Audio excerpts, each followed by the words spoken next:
What's up, desktopers? Xavier Wills here for Desktop Bodybuilding, and we are back with another video. And today I'm discussing Calum Von Moger versus Greg Doucette. I'm doing a virtual pose down and deciding who would win in an IFBB Pro Classic Physique contest. They're both obviously IFBB Pros now, and I want you guys to decide in the comments below who you'd have winning between Greg Doucette and Calum Von Moger if they were to compete against each other based on how Calum looked at his last contest and how Greg Doucette looked last year when he competed and got as high as 4th place in that Niagara Pro contest. So let's get straight into it. And also, before I do get into it, I want to mention that I did a video on Calum Von Moger winning his pro card and basically the industry's reaction. So reactions from Nick Strength and Power, Greg Doucette, Dave Palumbo, and then I gave my opinion on it as well. So you can click the card at the top of the screen now if you want to watch that, or click the link in the description below. So let's get into this one, and let's start with the front double bicep. So we'll start with Greg Doucette on the left and Calum Von Moger secondly on the right. So Greg Doucette,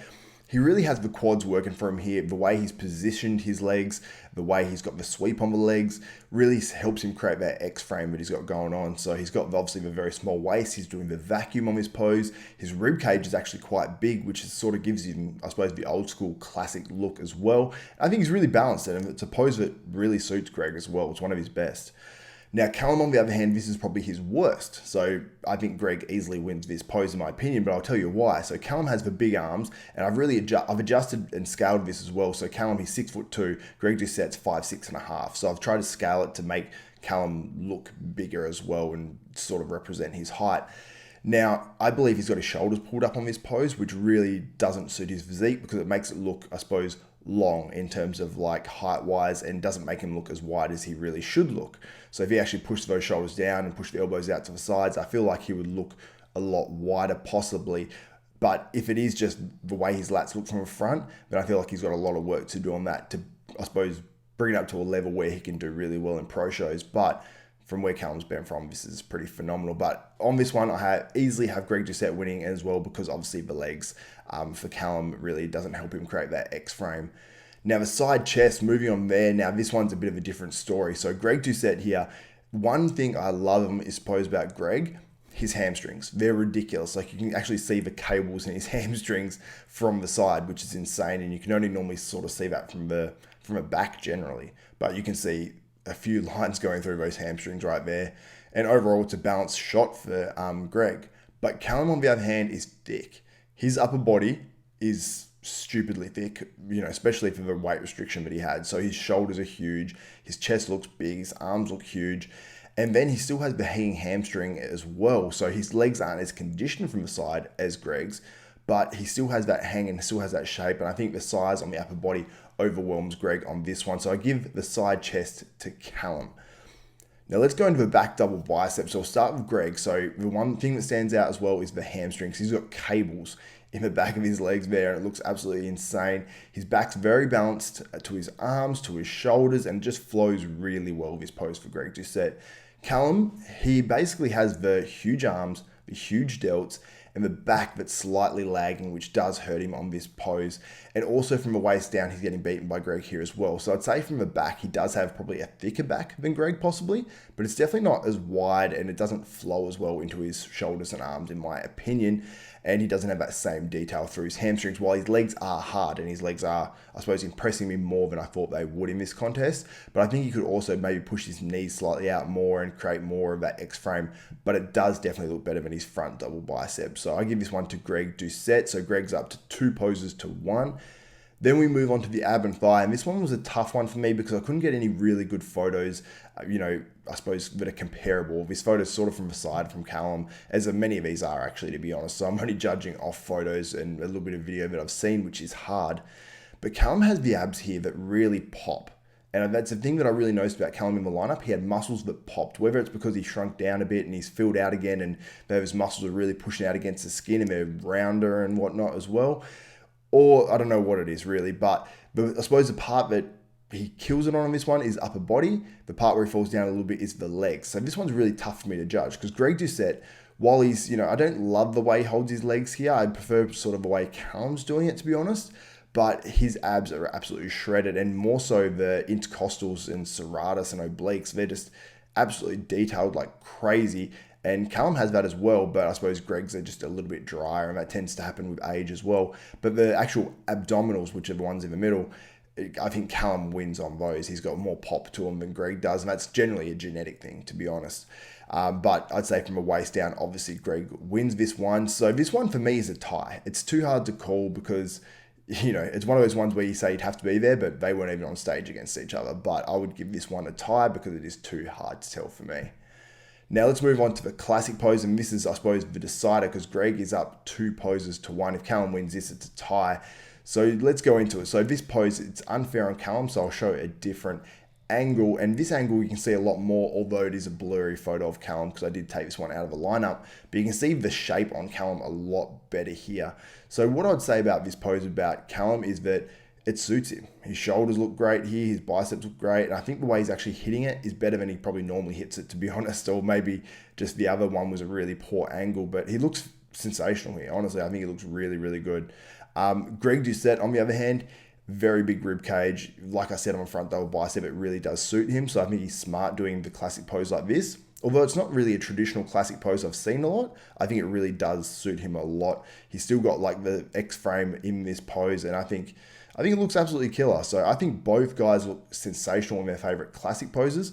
So this one I would probably give an edge to Calum slightly. So it makes it a tie, 2-all and then 1 tied pose. But if I had to decide who would win in an actual contest, I would say Greg Doucette, because I believe the poses he won by more. The back double bicep and front double bicep, I believe he won by more. And then therefore I give Greg Doucette the win. But Calum Von Moger has 10 pounds or 8 pounds or something like that to move once he turns pro, which he has turned pro now. So he can gain that extra weight and come in bigger. And if he can come in bigger with the same conditioning or slightly better, I think that he beats Greg Doucette. So I think if these two were to face off against each other next year in a pro contest, I think Calum would win. But Greg could still put up a fight. He's really good. He came 4th in last year's Niagara Pro. He came 10th in the Toronto show, which is what this photo is from. The other ones were from the Niagara. He's a formidable competitor. So he's actually, I'd say, low-key underrated, and people just know him as that YouTube guy that yells a lot, but he actually has a really, really good physique. So give me your opinion on who you have winning, at least by these photos, between Greg Doucette and Calum Von Moger, and who do you think would win as a pro next year if they were to compete against each other? I'd love to see the battle, to be honest with you guys. And hopefully these guys can actually set it up that they actually do the same show. I think that would be really, really cool. So let's move on to the next part of this video, and let's discuss Nick Strength and Power and Calum Von Moger. So Calum posted up this photo just the other day, and he said in quotations, Calum wasn't in shape, but he goes, yeah, okay, bud. Now, I thought this was actually in reference to Dave Palumbo potentially, even though he didn't say those words exactly in his video that he posted up. I'll play for you what he did say. Was he conditioned enough? I'd say no. So I would agree with the people who are saying he's not conditioned enough. I think he did enough to win the class. So that's from Dave Palumbo, and he was the only one that I actually heard, I suppose, publicly put out something saying that Calum wasn't in good enough condition or wasn't in good enough shape or anything like that.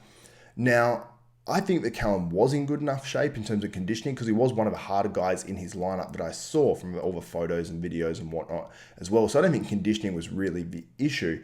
Now, I thought that might have been at Dave Palumbo, but then I did see Nick Strength and Power's video, and someone commented this on YouTube, and I'll show you Calum's response. It says, Nick was a top for comparing you, and in brackets, an amateur, to the world champ, in my opinion. Maybe compare you to C-Bum when he turned pro. Props to you for a crazy comeback and for getting that card. Now prove him wrong.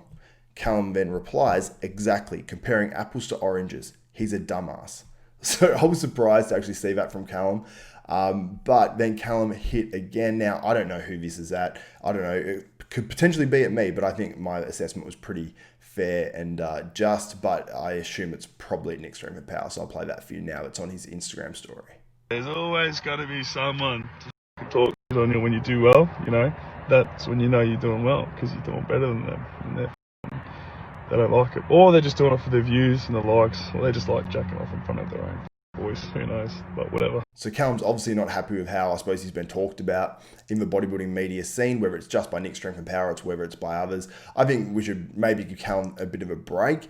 But obviously, if he does want to be contending for a Classic Physique Olympia or get to the, you know, Classic Physique Olympia stage, he's going to have to make improvements. And I think Calum knows that. This is his comeback show. He's still got weight to add to go into the actual pros. So let's wait till he competes as a pro. If he shows up looking terrible there and worse than he looks at you know, where he qualified to become a pro, sure, then you know, have at him sort of thing. But I think we should definitely take it easy on Calum and just appreciate what he's come back from, and appreciate that he's back on stage, back putting out really good content on his YouTube and Instagram and whatnot, and just, I suppose, take that for what it is. So that's my opinion, guys. Let me know what you think in the comments below. If you want to support this channel, head to hostile.com, HOSSTILE.com. Enter ZAVE10. You'll save yourself 10% on some amazing supplements and amazing apparel. I'm wearing one of the t-shirts here. It's super lightweight, comfortable, durable, amazing. They don't lose their shape or anything like that, so you don't have to worry about that. Got the cap on as well, so head there, enter ZAVE10. So that's it for another video. If you guys like and appreciate this content, give this video a thumbs up, smash that like button, and also subscribe and hit the notification bell button. That way you'll be notified of every video that goes up from myself on YouTube. And that's it for me, Xavier Wills at Desktop Bodybuilding. We are out.